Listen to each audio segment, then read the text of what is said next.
यहाँ तक की कहानी में आप लोग क्या पढ़े हो, कोई बच्चा बताए?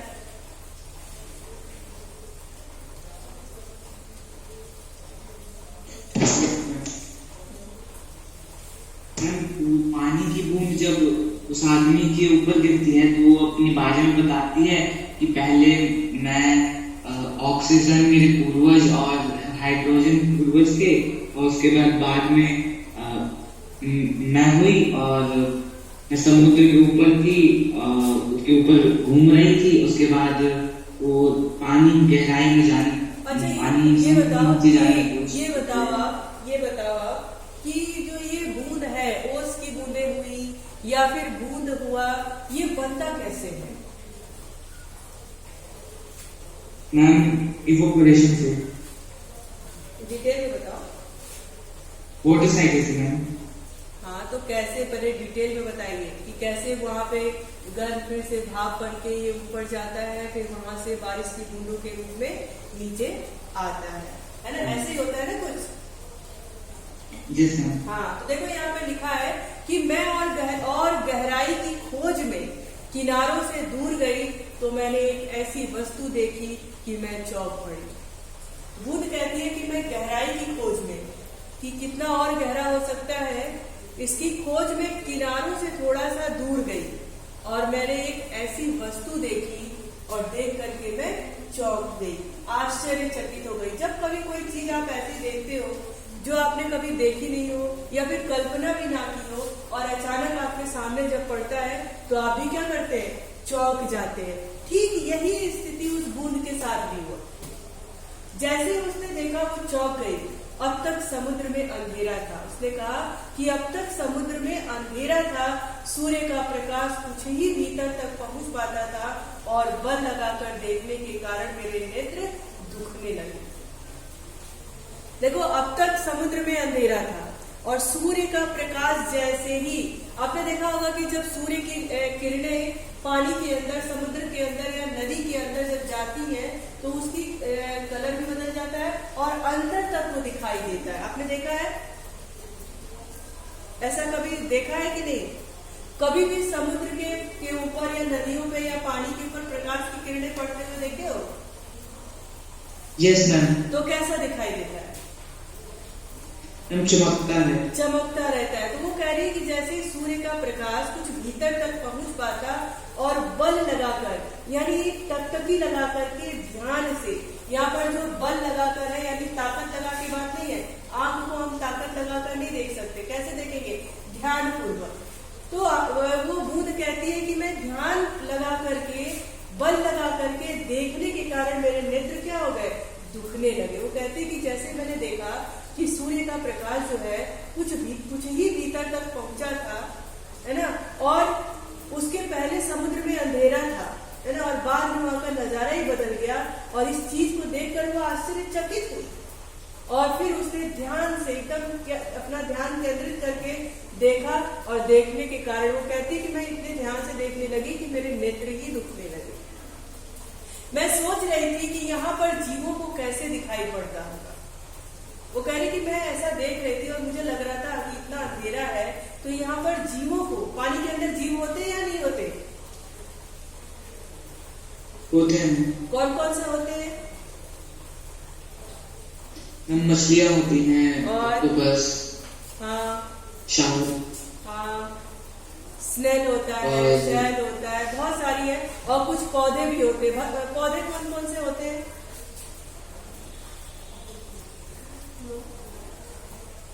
पौधे कौन कौन से होते हैं बेटा?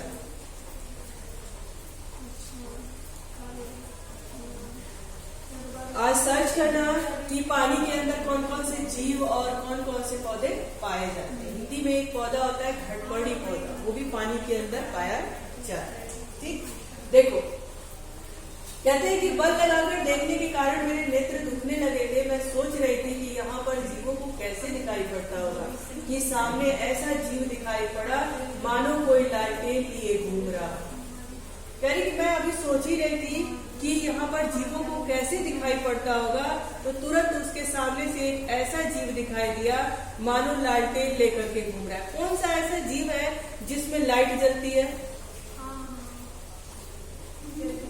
मैम एक मछली होती है। हाँ, तो वो कह रहा है कि ऐसा लग रहा था कि मानो कोई लालटेन लिए घूम रहा है। यह एक अत्यंत सुंदर सी मछली थी। इसके शरीर से एक प्रकार की चमक निकलती थी जो इसे मार्ग दिखाई देती थी। इस प्रकाश को देखकर कितनी छोटी छोटी अनजान मछलियां इसके पास आ जाती थी और यह जब भूखी होती थी तो पेट भर उनका भोजन करती थी। कह रही है कि मुझे एक अजीब सी जीव दिखाई दिया, यानी मछली जो लग रहा था कि लालटेन लेकर के अपने साथ टहल रही है। जब वो आगे बढ़ती थी तो उसके शरीर में इतनी चमक थी कि आगे का रास्ता उसको दिखाई देता था और यही देख करके जो छोटी छोटी मछलियां होती थी वो उसके पास आ जाती थी और जब वो मछली भूखी होती थी तो पेट भर उनका भोजन करती थी। क्या ये विचित्र है? इतना सब देखने के बाद वो बूंद कहती है कि मतलब कितना विचित्र है ना, कितना अजीब है।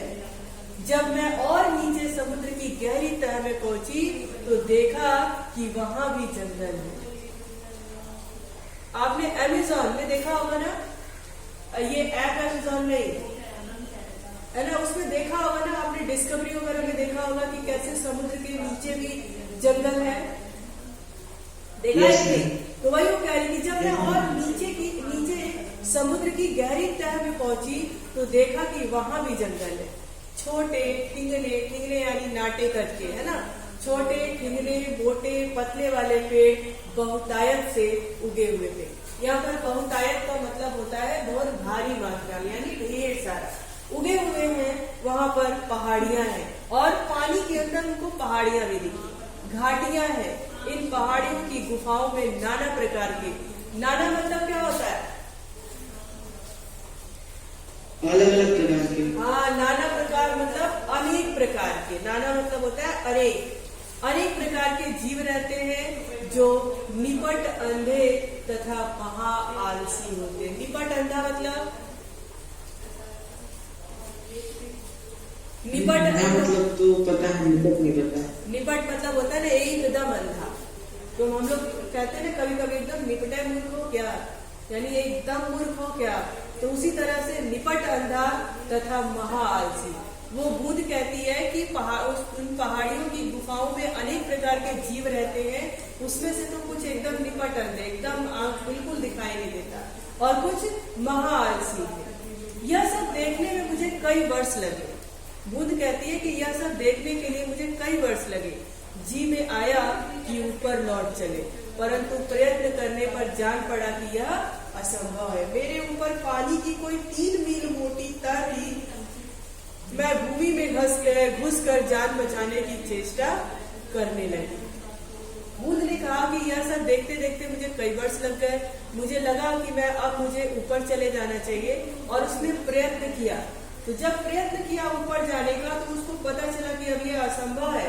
मेरे ऊपर 3 मील यानी 3 किलोमीटर इतनी दूर लंबी एक मोटी तह है और मैं भूमि में घुस करके, उसने कहा कि अब मेरा जाना वहां पे पॉसिबल नहीं है, तो मैं भूमि में घुस करके यानी पाताल में जाकर के अपने जान बचाने की चेष्टा मतलब क्या होता है बच्चों? चेष्टा मतलब प्रयास करना, है ना, चेष्टा करने लगी। उसने अब मतलब अपने बचने की प्रयास करने लगी। यह मेरे लिए कोई नई बात नहीं थी। करोड़ों जलकण इसी भांति अपनी जान बचाते हैं। वो कह रही कि ये मेरे लिए कोई नई बात नहीं थी। बहुत भारी मात्रा में यानी करोड़ों जलकण यानी जल की बूंदे। भाई बूंद क्या है? वो जल की ही तो बूंद है, उसी का तो अंश है। तो कहती है इसी तरीके से, भांति मतलब तरीका, इसी भांति से अपने जान बचाते हैं और समुद्र का जल नीचे धंसता जाता है। मैं अपने दूसरे भाइयों के पीछे, कह रही कि मैं अपने दूसरे यानी बूंद की जो और भी कड़े थी जो अपनी जान को बचा रही थी पृथ्वी में घुस करके, जमीन के अंदर घुस करके, तो वही वो कहती है कि मैं अपने दूसरे भाइयों के पीछे पीछे चट्टान में घुस गई। कई वर्षों में कई मील मोटी चट्टान में घुसकर हम पृथ्वी के भीतर एक खोखले स्थान में निकले और एक स्थान पर इकट्ठा होकर हम लोगों ने सोचा कि क्या करना चाहिए। कुछ की सम्मति में वही पड़ा रहना ठीक था। कह रहे कि और अपने मित्रों के साथ, भाई बंधुओं के साथ जब हम वहां पर इकट्ठे हुए तो हम लोगों ने सोचा अब इकट्ठे तो हो गए, अब हमें करना क्या चाहिए। तो भाई ढेर सारे लोग अगर एक ग्रुप में होते हैं तो सबकी अलग अलग राय होती है। तो उसमें कुछ ने कहा सम्मति, यानी कुछ लोगों की सहमति ये थी कि यहीं पे जैसे हम पढ़े हैं वैसे ही पढ़े रहे, ठीक है। परंतु हम में से कुछ उत्साही युवा भी थे। कह रहे वो बूंद अपने आप को युवा और लोगों को युवा कह रही है कि हम में से कुछ उत्साही युवा भी थे, यानी वो कुछ और करना चाहते थे और कुछ जानना चाहते थे। वे एक स्वर में बोले हम खोज करेंगे। जब लोगों के अंदर भाई आवश्यकता ही आविष्कार की जननी है, ये आप जानते होंगे। और जब तक हम किसी चीज को खोजने जानने के विषय में उत्सुक नहीं होते और हमारी इच्छा नहीं होती है, तब तक हम कुछ नहीं कर पाते। तो वो बूंद कहती है कि भाई कुछ लोग थे तो उन्होंने कहा अब ठीक है, जहां हम पढ़े हैं वहीं हमें रहना चाहिए, अब कुछ नहीं करेंगे। परंतु उसमें से कुछ लोग ऐसे भी थे जो एक स्वर में यानी एक आवाज में एक सहमति से बोले हम खोज करेंगे। उन्होंने कहा कि नहीं, अब हम खोज करेंगे कि भाई हम इकट्ठे हो गए तो अब हम क्या कर सकते हैं। पृथ्वी के हृदय में घूम घूम कर देखेंगे कि भीतर क्या छिपा हुआ है। तो कहते हैं कि हम पृथ्वी के हृदय में यानी पृथ्वी के अंदर जाकर के घूम घूम करके देखेंगे कि पृथ्वी के नीचे भीतर अंदर और क्या छिपा हुआ है। ये लोग ऐसे लोग होते हैं जो दिन प्रतिदिन कुछ न कुछ खोजना चाहते हैं। देखो यहाँ देख रहे हो आप, कितना बढ़िया प्रकृति है और ये पानी बह रहा है ना, और इसके अंदर भी कुछ न कुछ है, जीव जंतु है जो पानी के अंदर रहते हैं। अब देखो, और यही वो बूंद है जो वहां से निकल करके बाहर पृथ्वी के हृदय में है ना, पृथ्वी पर घूम रही है और तलाश कर रही है कि और क्या क्या चीजें हो सकती हैं, है ना। तो वही झरने के रूप में यहाँ पर बह रही है। देखो यहाँ कह रही है ना, हम शोर मचाते हुए आगे बढ़े तो एक स्थान पर पहुंचे जहाँ ठोस वस्तु का नाम भी न था। वो कह रही कि हम लोग एक साथ जब शोर मचाते हुए, यानी नदियां जब बहती हैं, झरने जब झरते हैं तो एक कलकल की आवाज आती है, एक अलग सा स्वर, एक अलग सा साउंड आता है। उसी को ये कह रहे हैं कि शोर मचाते हुए। कह रहे शोर मचाते हुए हम एक स्थान से, भाई ये इनके पास हाथ पैर तो था नहीं या फिर कोई गाड़ी घोड़ा करके ये जा नहीं सकते थे, तो कैसे जाते? ऐसे नदी के रूप में बहते हुए और झरने के रूप में पहाड़ों से नीचे आते हुए ऐसे तो जाते। इन्होंने कहा कि हम शोर मचाते हुए आगे बढ़े तो एक स्थान पर पहुंचे जहां पर ठोस वस्तु का नाम भी न था। कह रहे हम आगे बढ़े तो हमने देखा कि यहाँ पर कोई ठोस वस्तु यानी सॉलिड मटेरियल जो आप कहते हो उसका नामो निशान नहीं था। बड़ी बड़ी चट्टानें लाल पीली पड़ी थी और नाना प्रकार की धातुएं इधर उधर बहने को उतावली हो रही थी। कह रहे कि सूखा पड़ा। बहुत ऐसी जगह थी जहाँ पे ठोस पदार्थ नाम की कोई चीज ही नहीं थी, है ना। बड़ी बड़ी चट्टानें लाल पीली पड़ी थी, ऐसे सूखे बेजान सी पड़ी थी और नाना प्रकार की धातुएं यानी नाना प्रकार की जड़ी बूटियां जो जंगलों में पाए जाते हैं वो इधर उधर बहने को उतावली हो रही है। वो पानियों में बह जाने की और इधर उधर चारों तरफ अपना साम्राज्य फैलाने के लिए क्या हो रही थी? उतावली हो रही थी। उनको लग रहा था कुछ तो आए जो हमें बहा कर ले जाए और हम इधर उधर फैल जाए। इसी स्थान के आसपास एक दुर्घटना होते होते बची।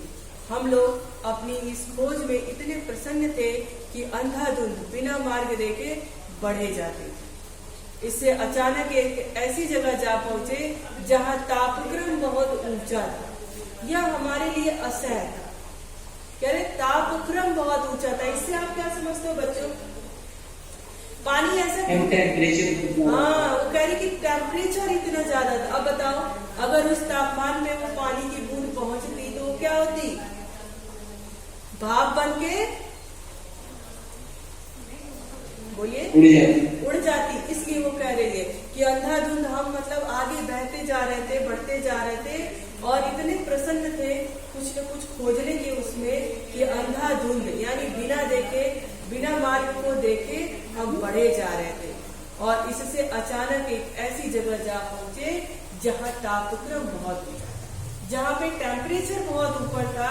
यह हमारे लिए असह्य था, यानी वो हमारे ये क्या था? असहनीय था। हमारे अगुआ कांपे और देखते देखते उनका शरीर ओसजन और हृदयजन में विभाजित हो गया। ओसजन और हृदयजन की बात क्या है, क्या मतलब है इसका? हाइड्रोजन और ऑक्सीजन। हाइड्रोजन और ऑक्सीजन। अगुआ जल, अगुआ यानी पानी में जो सबसे आगे थे, तो कह रहे कि हमारे अगुआ कांपे और देखते देखते उनका शरीर ओसजन और हृदयजन में विभाजित हो गया। यानी देखते देखते ही वो जो पानी थे वो ऑक्सीजन और हाइड्रोजन में बट गया। इस दुर्घटना से मेरे कान खड़े हो गए। कान खड़े हो जाना मतलब, इसको अंडरलाइन कर लीजिए बच्चों। कान खड़े हो जाना मतलब ये मुहावरा है, कान खड़े हो जाना, सतर्क हो जाना, है ना। मैं अपने और बुद्धिमान साथियों के साथ एक ओर निकल भागी, यानी अपना रास्ता ही बदल लिया। हम लोग अब एक ऐसे स्थान पर पहुंचे जहां पृथ्वी का गर्भ रह रहकर हिल रहा है ना। कह रहे कि हम एक ऐसे स्थान पर पहुंचे जहां पर पृथ्वी का गर्भ जो था, गर्भ यानी पेट, रह रहकर हिल रहा था। एक बड़े जोर का धड़ाका हुआ और हम बड़ी तेजी से बाहर फेंक दिए गए।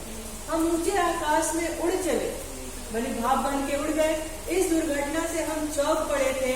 पीछे देखने से ज्ञान हुआ कि पृथ्वी फट गई और उसमें धुआं, रेत, पिघली धातुएं तथा लपटें निकल रही है। पृथ्वी फटती है, उसको आप क्या बोलते हो? लावा निकल रहा है, लावा, वॉल्केनो, है ना। जब ज्वार भाटा आता है तो पृथ्वी फटती है और उसमें से लावा निकलता है, जिसको हम क्या कहते हैं? वॉल्केनो कहते हैं ना, कहते हैं या नहीं कहते? यस। हाँ, तो पिघली धातुएं तथा लपटें निकल रही थी। यह दृश्य बड़ा ही शानदार था और इसे देखने की हमें बार बार इच्छा होने लगी। आप लोगों ने कभी ज्वालामुखी फटते हुए, वॉल्केनो को फटते हुए देखा है ऐसे टीवी में? यस, टीवी में देखना। तो दृश्य बड़ा सुंदर होता है ना, देखने में बड़ा शानदार लगता है। फिर वो बूंद क्या कह रही है? मैं समझ गया तुम ज्वालामुखी की बात कह रही, यानी वो बूंद जिससे बात कर रही थी, तो वो कह रहे कि हाँ, मैं समझ गया कि तुम ज्वालामुखी की बात कर रहे हो। हाँ, तुम लोग उसे ज्वालामुखी कहते हो। अब जब हम ऊपर पहुंचे तो हमें एक और भाप का बड़ा दल मिला। हम गरज कर आपस में मिले और आगे बढ़े। पुरानी सहेली आंधी के भी हमें यहाँ दर्शन हुए। भाई, बादल में क्या है? जब ऊपर आसमान में जाओगे तो आपको क्या मिलेगा? भाप मिलेगा, आंधी मिलेगा, तूफान मिलेगा। वही बूंद कह रही कि पुरानी सहेली आंधी के भी हमें दर्शन हुए। वह हमें पीठ पर लादे कभी इधर ले जाती, कभी उधर ले जाती। जब बारिश होती है और हवा चलती है तो आप देखते हो ना कि कभी जिस तरफ हवा होती है बारिश उसी तरफ अपना रुख करती है। देखा है आपने? Yes sir. हाँ, तो वही वो कह रही है कि आंधी अपने पीठ पर लाद कर कभी हमें इधर ले जाती, कभी वह उधर ले जाती। वह दिन बड़े आनंद के थे। हम आकाश में स्वच्छंद किलोले करते फिरते। किलोले मतलब क्या होता है?